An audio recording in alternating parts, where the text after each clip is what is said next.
Sensible Chat. Budgeting made easy. Really easy.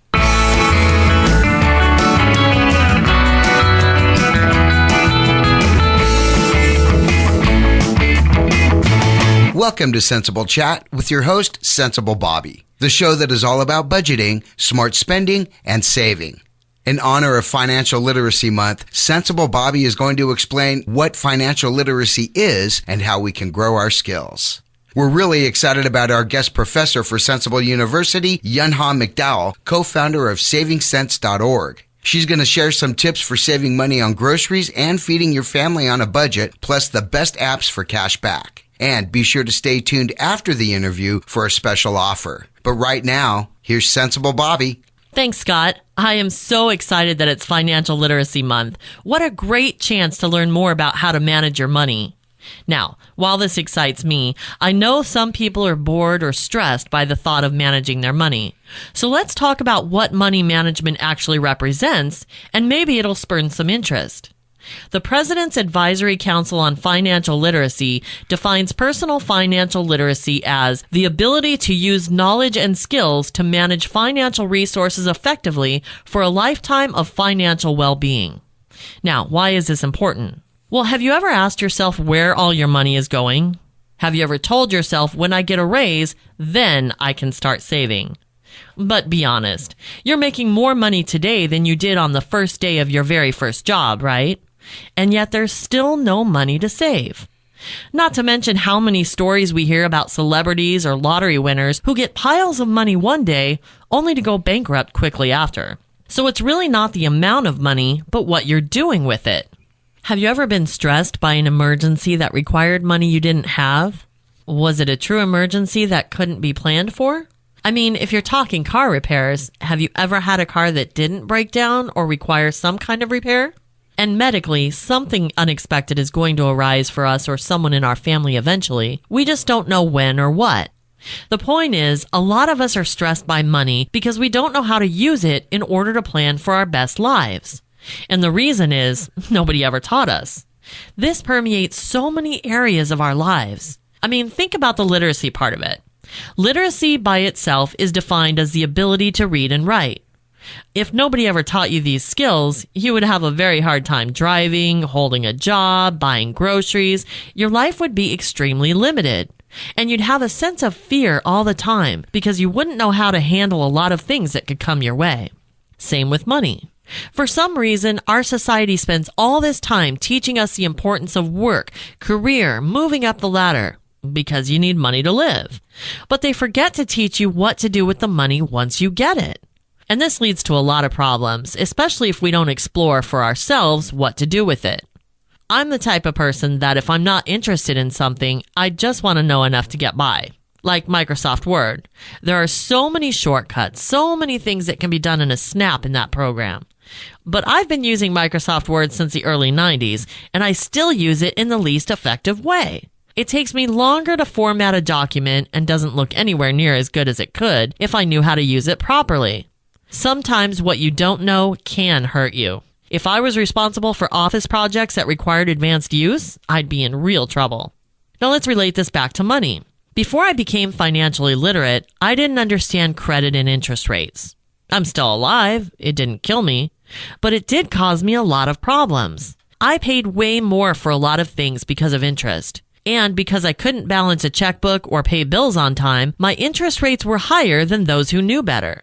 I also lived paycheck to paycheck, not saving because I was young and had plenty of time to save for retirement later, so why not spend everything I have? But this soon became a problem when emergencies arose, like car repairs or medical bills. And because I had to make quick decisions based on desperation, I paid way more than necessary. Turns out, saving isn't just for retirement. Let's face it, it's just downright stressful when you're treading water with your head barely above the surface and then you're pulled under by the tide. You feel like you're going to drown, but just in time, you get your head just above water again, only to tread until the next tide pulls you under. It's exhausting, and it's no way to live. How do you want to live? If you can focus on that, then financial literacy and money management becomes more exciting because for many, we're simply fearing the unknown. I've heard so many people say, I'll never be out of debt. I'll never be able to save. And I used to feel this way. But if anyone had asked me the question, how do you know? I wouldn't have had an answer. I didn't know. I just assumed that since I was poor, it would always be that way. No way out. Man, was I wrong.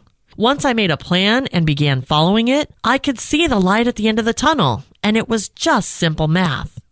When you practice financial literacy, you can start to set goals and actually achieve them. Now, instead of fearing an unexpected emergency, not only are you prepared for that, but in time, you could even have money set aside for an opportunity. How many times have you seen a sale on something that you really wanted, but even though it was deeply discounted, you still didn't have the money for it? Wouldn't it be nice to take that dream trip to Europe for half the price because you were prepared when the opportunity came your way? Financial literacy leads to financial freedom, and financial freedom means you decide how to live your life instead of being a slave to the paycheck. The quickest way to get started? Create a budget. Starting my household budget and learning to manage my finances created an overwhelming internal need to share with as many people as I could, and it's what motivated me to launch SensibleChat.com.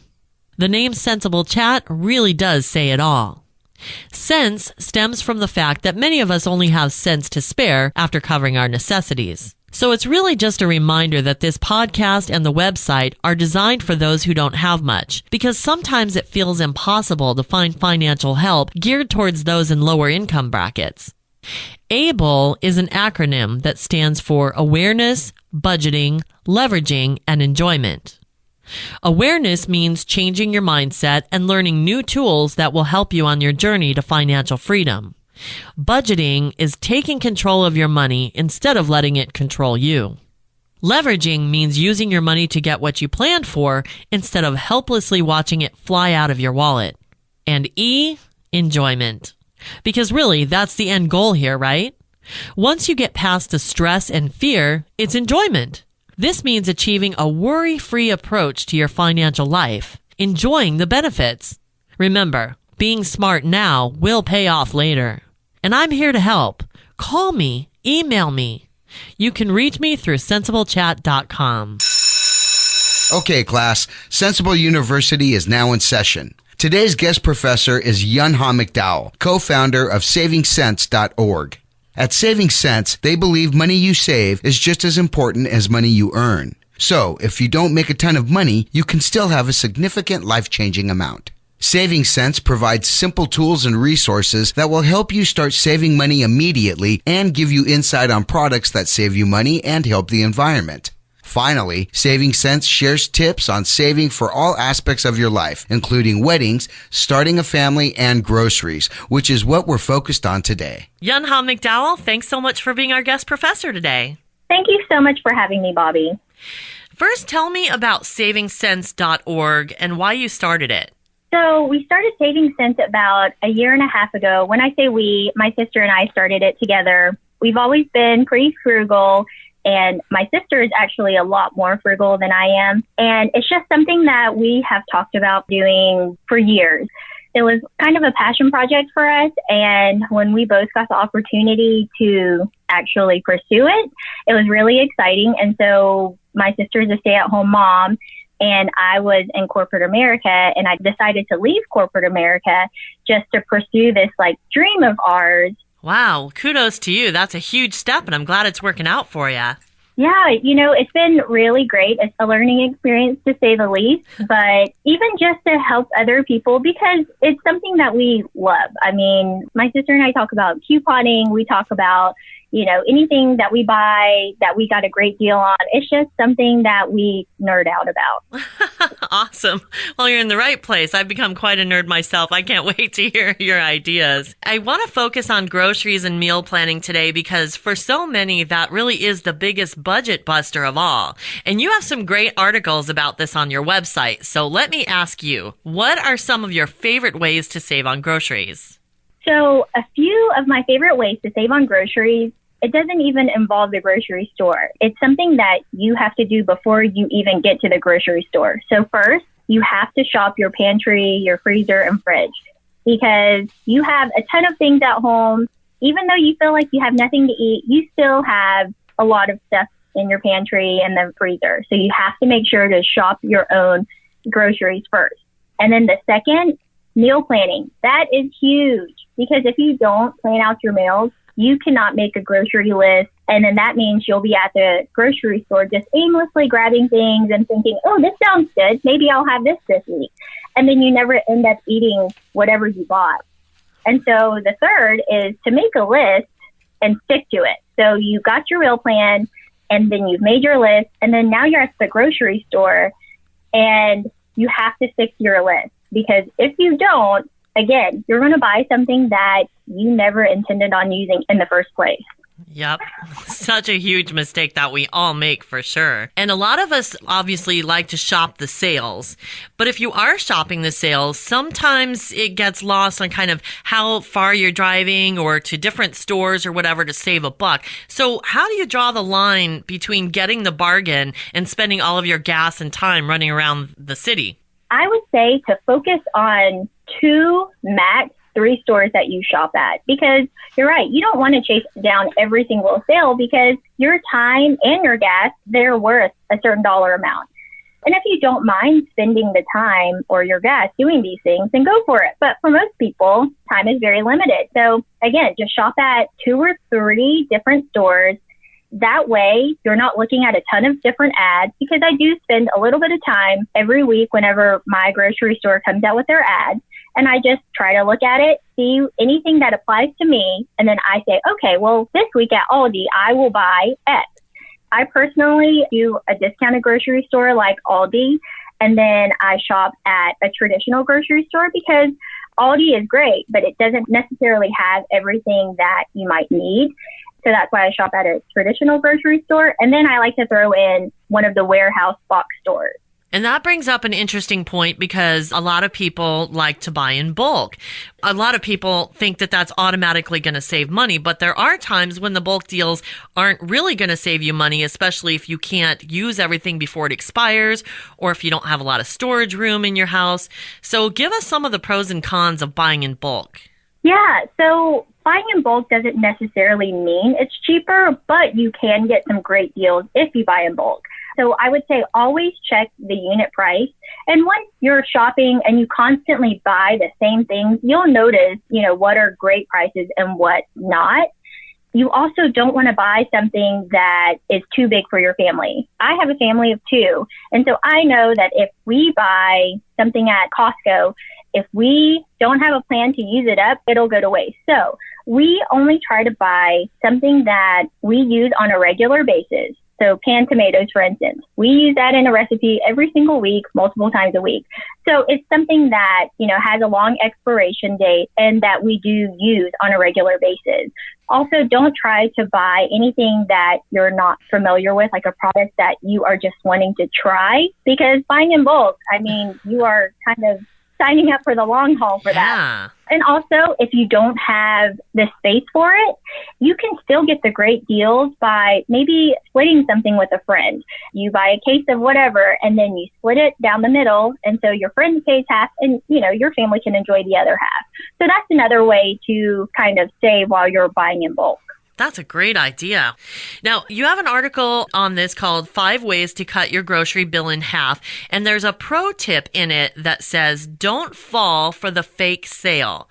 Can you explain that? Yeah. So when you're walking through the grocery store, you'll notice the eye-catching red and yellow signs that says like surprisingly low price or new low price. And it's not really a sale. It's just trying to catch your eye to make you think, and it'll make your brain think, oh, that's something I need to look at because it's on sale. But it's not. It's just that they use the same colors as the marketing for their sales. So that's just another way that the grocery store tries to trick you into thinking that you're getting a great deal just because of their marketing. That's amazing. There's so many marketing trips out there that you kind of have to watch out for and make sure that you're really buying what you need, not what they're telling you to. In a couple of the articles that I saw on your website, you talk about shopping the season. What does that mean? So shopping the season means that it's grown the same season that you eat it. So for instance, like oranges right now is a great time to buy, or maybe in the past like month, it was a great time to buy oranges because it was at the peak of the season. So, Florida was producing the most amount of oranges at that time, and you're getting it super fresh at that time. But it also means that you are paying the lowest price. So you see all of these vegetables and produce that you see at the grocery store, and you can get it year round, but that doesn't mean that it's in season. It's just available to you, probably at a lower quality and a higher price. So shopping the season is huge for your budget because you'll get the best seasonal produce for the lowest price. So if you're ever curious about what food or produce is in season where you are, because, it differs depending on which region you're in, you should check out the website seasonalfoodguide.org. You can put in your state and it'll give you a list of produce that's available for each season in your area. That's such an awesome tip because people always talk about that. Oh, I don't even know what's in season. When is it going in season? So seasonalfoodguide.org. Now, I want to talk about buying generic because there are some people who believe that buying generic is always going to save you money. I kind of beg to differ in this because in my experience, sometimes it is just as good, but sometimes you have to use more to get the same effect or you just don't like the taste of it. And, you end up wasting money by using it faster or just throwing it away. What are your thoughts on buying generic? Generally, I love buying generic. But you're right. It doesn't necessarily mean it's always cheaper, but I have found that most of the time it is cheaper. But I will say sometimes I won't buy generic in certain products because the taste is a little off or it's not exactly the same. And that sometimes I don't want to give up the taste for just a little bit of a bargain price. But I do recommend at least trying out the generic brand because generally stores offer a money-back guarantee if you don't like the product. Really? Yes, so many stores that I've shopped at offer that. And then Aldi, I just love Aldi so much. They offer like a double cash back guarantee. So they will give you your cash back and then they will also replace the product. Wow. But also traditional grocery stores like Kroger, they will also do the same thing. They will say, hey, if you don't like this product, you can always bring it back. Then you can switch it out for something else. But I think you should at least always try the generic brand. And if you don't like it, take it back. Yeah, that's an awesome tip. I mean, if you can get your money back for it, why not? Of course, another popular way to save money on groceries is to use coupons. But the days of clipping them from the newspaper, of course, are long gone. And getting them online can sometimes be a chore, depending on the hoops you have to jump through to get them. So what's the best way to get the best coupons the easiest way? So you're right. I used to love clipping coupons. It's just one of those things that I loved in college. I don't know why. But now, who has the time for that? So what I do is I will just do a quick search on coupons.com. That's the one that I found to have the most amount of coupons, and they're actually legit coupons. And then there's a search area. So you can just quickly type in whatever you're looking for. And also, you don't want to just continue to scroll because that means you're just looking for something to buy. So you want to look specifically for whatever item you're looking for. And then if they have it, they have it. If they don't, then at least you can say you've wasted a minute looking for a coupon and then that's it. If you don't want to use coupons, which is perfectly fine because it's not for everybody, you can use cashback apps. It's essentially the same thing, except you can do your grocery shopping or you can go ahead and buy the product and then you just scan your receipt and you're just, instead of getting that discount at the grocery store, you get a cashback reward after you've shopped. Yeah, that's such a popular thing right now. There's so many apps out there for saving money on groceries. And since there's so many, I wanted to ask you what your favorite ones are and why. So there are actually two that I use on a regular basis.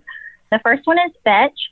I say that one's by far the favorite one, only because it's so easy to use. You don't have to scroll and choose what you're going to buy. All you do is take a picture of your receipt. That doesn't take very long to do. And then the second one is Ibotta. And I think that's a very popular one because their selection is huge and you can potentially earn a lot of cash back. I've seen people who've earned hundreds of dollars back just by using Ibotta. So Fetch and Ibotta, those are your two favorites. Now, do you have to link these to your bank account in order to get the rewards? Definitely not. Some you have to link to like your PayPal or Venmo account.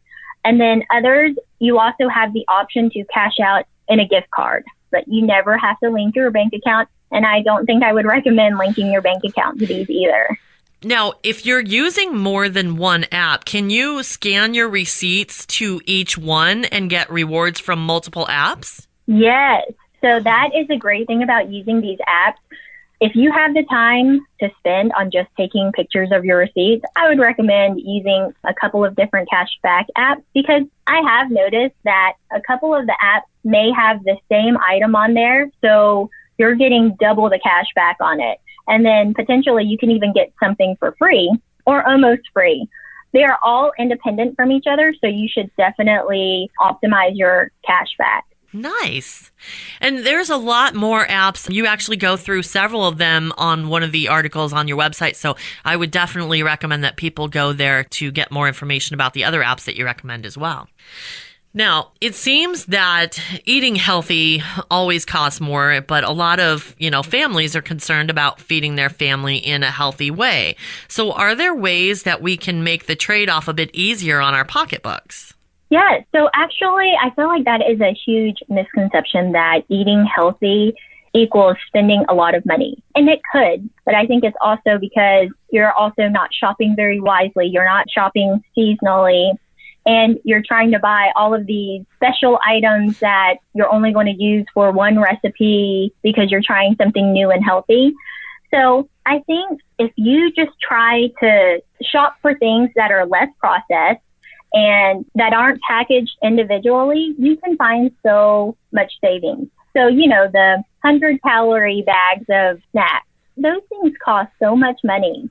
But really, if you bought the same thing, but in the bigger bag and then separate them yourself, so much cheaper. Like, for instance, oatmeal. You can buy a huge tub of oatmeal for $2 to $3. It'll last you the entire month. Or you can buy packet of oatmeal and it'll cost the same amount for a week. So I think if you are just smart about it and you don't buy the prepackaged stuff, that you could still save a lot of money. Now, let's talk about some of the behaviors that can help save you money at the grocery store. We've talked about some of these, but they always say you shouldn't go to the grocery store hungry because you're just going to grab everything that looks good to you at the time. And of course, we've talked about going with a list. But what other things can we do to stop ourselves from overspending and busting our budgets while we're at the grocery store? I would say shop alone. If you can help it, you have to shop alone, because if you take your kids or your spouse, you are going to get distracted. And I don't have kids yet, but I remember being a kid and you want to grab every single thing and just put it in the cart. And sometimes mom won't notice. Right. And then my husband, he does not ever go to the grocery store, but when he does, it drives me crazy. He will sneak things into our cart that is not on our list, and I won't even notice it until we've already paid for it. And another tip is to only go once a week if you can help it. Because the more times you go to the grocery store, the more times you are going to probably buy something that you didn't necessarily need. So even if you're only going to go buy a carton of milk, there's a high chance that you're probably going to come out with other snack foods or whatever you may pass by. So try to limit the number of times that you go to the grocery store. One of the things that I've tried in my grocery shopping trips is to use a calculator to keep track while I'm shopping so that I know if I'm near or going over my budget before I ever get to the register. But this can be cumbersome for some if you're just typing in the numbers, on your phone or whatever. I mean, depending on how much time you have. But I think I've heard that there are some apps that maybe you can scan a receipt and it calculates it for you. Do you know anything about that? Oh, no, I haven't heard anything about that. That's something that would be helpful because I actually reverse engineer. I do it the other way. I know what I'm generally going to buy at the grocery store or the prices, and then I make out my list and put a price down. And of course, I try to estimate just a little bit higher because I never want to not have enough cash at the store. And then I will add that up.